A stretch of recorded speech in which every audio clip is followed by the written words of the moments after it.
கர்நாடகா மாநிலத்தில் திம்மக்கா அப்படின்னு 100 வயதை தாண்டிய ஒரு அம்மா இருக்கிறாங்க. அவங்களுக்கு 1909 பிறந்தவங்க. அவங்க 16 வயசுலேயே கல்யாணம் பண்ணி வச்சுட்டாங்க. ஒரு 10-15 வருஷமா குழந்தைகளே இல்லை. இப்பமே குழந்தை இல்லை அப்படின்னா 1008 கேள்வி கேட்குற ஒரு சமூகம். அந்த காலத்தில் எவ்வளோ கேள்வி கேட்டிருப்பாங்க. இன்னும் இல்லையா, அச்சுச்சோ குழந்தை இல்லையா.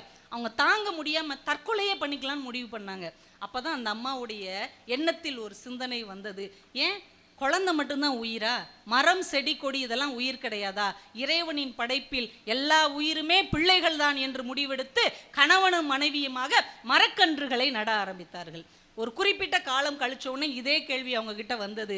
உங்களுக்கு குழந்தை இருக்கா? எத்தனை குழந்தைகள்? அந்த அம்மா சிரிச்சுக்கிட்டே சொன்னாங்க, எனக்கு 80 குழந்தைகள் இருக்கிறார்கள் என்று. அப்போ அவங்க 80 மரங்கள் நட்டிருந்தார்கள். இப்போது 8000 பிள்ளைகளுக்கு மேல் அந்த அம்மாவுக்கு இருக்கிறது என்றால் மரங்களை பிள்ளைகளாக வளர்க்கக்கூடிய ஒரு மண்ணின் மாண்பை காக்கிற பெண்கள் இன்றைக்கு இருக்கிறார்கள். அதனால தான் அவங்களுக்கு பத்மஸ்ரீ அவார்டு கொடுத்து இந்திய அரசு அவர்களை கௌரவித்தது. என்றால் ஒரு பெண் நினைத்தால் ஒரு மாபெரும் சமூகத்தின் மாற்றத்தை உருவாக்க முடியும் என்று அந்த அம்மா இந்த உலகத்தில் நிரூபித்திருக்கிறார்கள். அந்த அம்மா ஒரு ஸ்டேட்மெண்ட் சொல்றாங்க, ஒரு பிள்ளை நம்ம பெற்றிருந்தோம்னு வைங்களேன், அது தான் பெற்றவங்களை மட்டும்தான் காப்பாற்றும். ஆனால் ஒரு ஆலமரம் நட்டோம்னா அது அந்த ஊருக்கே நிழல் தரும் என்றால் ஒரு பிள்ளையை விட ஒரு மரம் எவ்வளவோ உயர்ந்தது அப்படின்னு அவங்க சொல்லியிருக்கிறாங்க. இப்போ எந்த அளவுக்கு பெண்கள் இந்த மண்ணை நேசித்து இருக்கிறார்கள். இந்த பெண்ணுக்கும் இந்த இயற்கைக்கும் மரத்துக்கும் மரபுக்கும் தான் நெருங்கிய தொடர்பு இருக்கு.